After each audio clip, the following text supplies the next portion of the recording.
Good morning, scholars. Today we're going to conclude Lesson 13 and look at the opening lines of the Iliad, lines 1 through 5.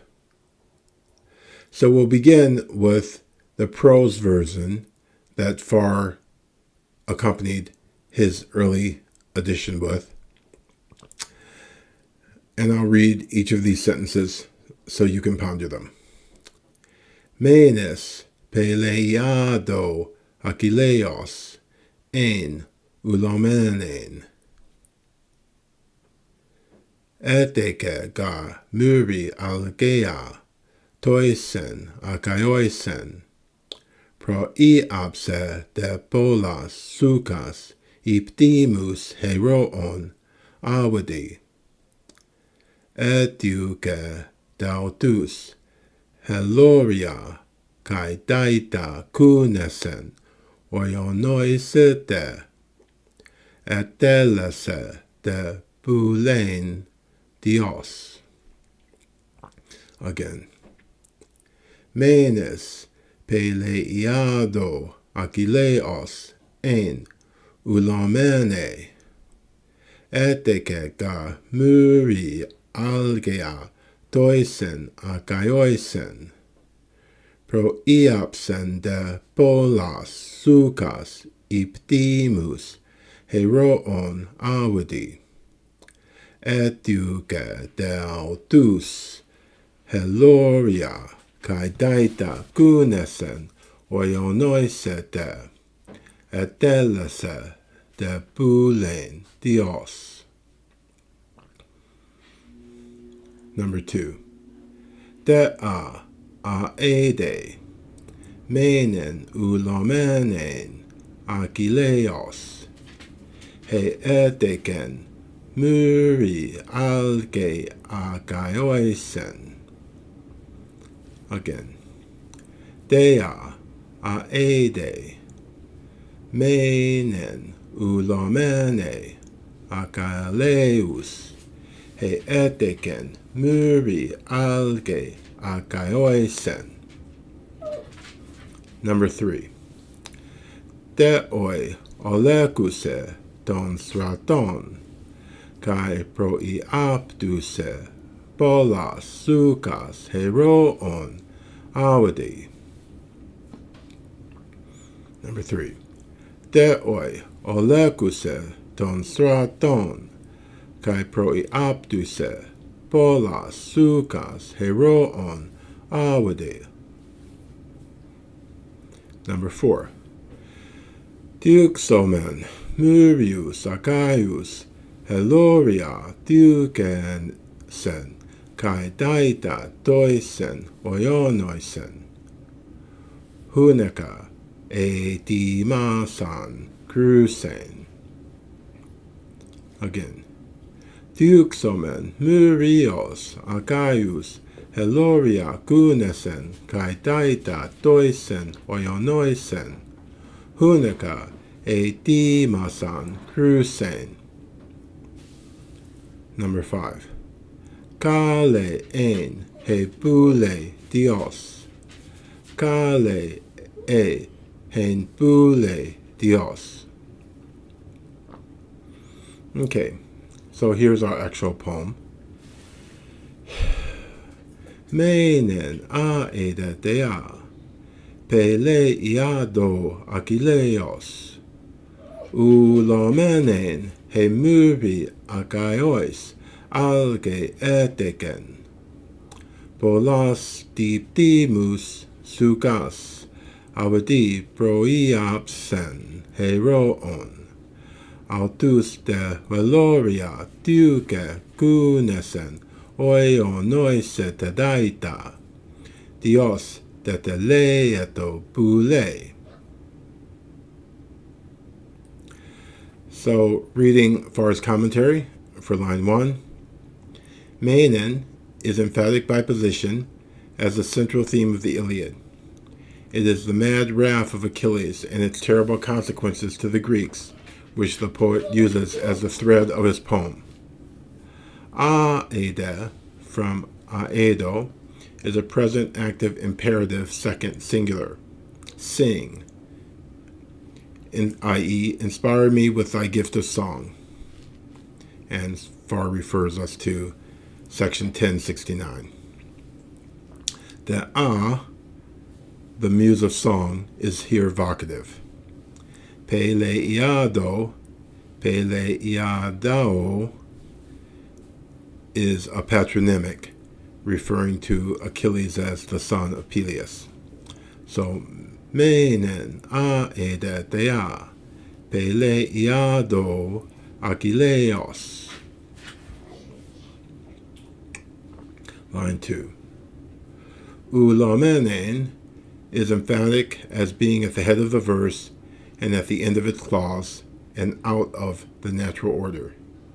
It is a kind of apposition with menen, as though it were an afterthought, and is expanded and amplified by the following relative clause, he, which refers back to menen as its antecedent.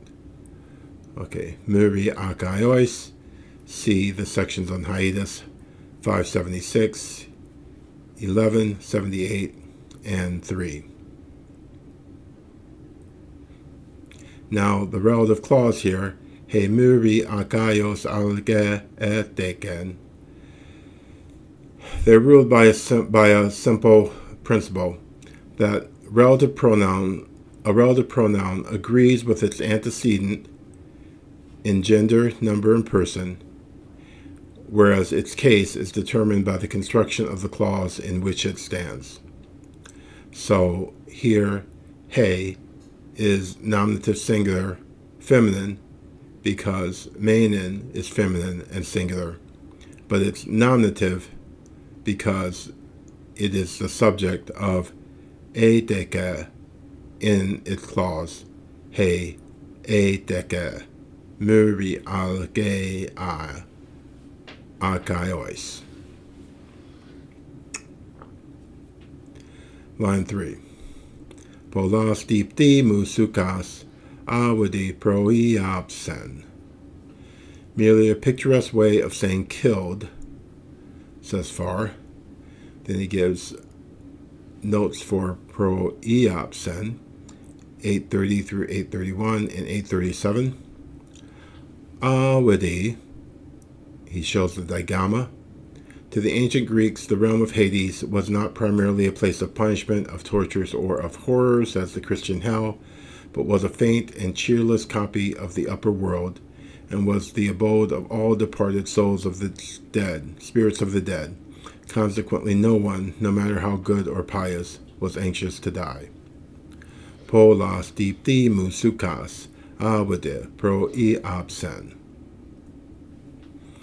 Okay, the awade here is an example of the dative of place, reading from Smythe, section 1531. Dative of place. In poetry, the dative without a preposition is used to denote place. Subsection B, it can denote, as here, place whither, the limit of motion. So our examples are pedioi pese, he fell to the ground, koleoi aor deo, place thy sword in its sheath.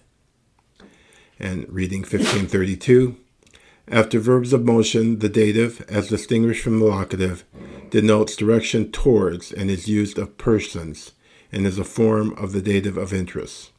So we have here awade as the god Hades as much as the place Hades. Okay, commentary to 4. Heroon is emphatic as coming at the beginning of the verse and out of its natural order. Deloria, we have the presence of digamma. Autus, themselves, their bodies as contrasted with their shadows or souls. Tiuke equals etiuke. Homer is not required to use the augment to display this present, the past tenses. In order for the soul of the deceased to obtain rest, it was necessary that the body be buried or cremated with the proper funeral rites. If the enemy gained possession of the foe's body, as a mark of the worst he could do, he might give it over to the dogs and birds to devour. This heightened the pathos of the poet's theme. And we can think of the opening of the Antigone and the situation that she's put in because of the decree of Creon regarding her brother, and specifically his body left on the battlefield. Heroon autus de eloria diuge gunesen. Then commentary to 5. Ateleeto is from teleo and is an imperfect passive indicative, third singular. We'll examine these endings of the passive soon. These verses, together with the following 2, form the promium or introduction to the Iliad. The subject is announced in the very first word, menes. It is the wrath of Achilles and its disastrous consequences to the Greeks, but all in accordance with the will of Zeus, which form the principal theme of the poem. Oionoi sete daita, dios deteleeto boule. Okay, so that brings us back to the whole opening. Menen a edatea, peleiado Achilleos, ulomenen he muri akaiois alge etike.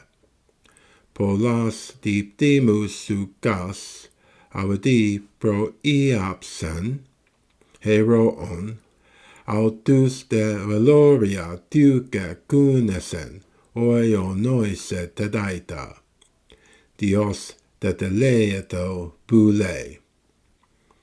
Okay, I'll recite this again with the pauses so you can repeat after me. Menen a edatea. Peleiado Achilleos, ulomenen hemuri akaiois, alge eteken, polas diptimus, sukas avadi proiapsen, heroon, autus de veloria duke gunesen,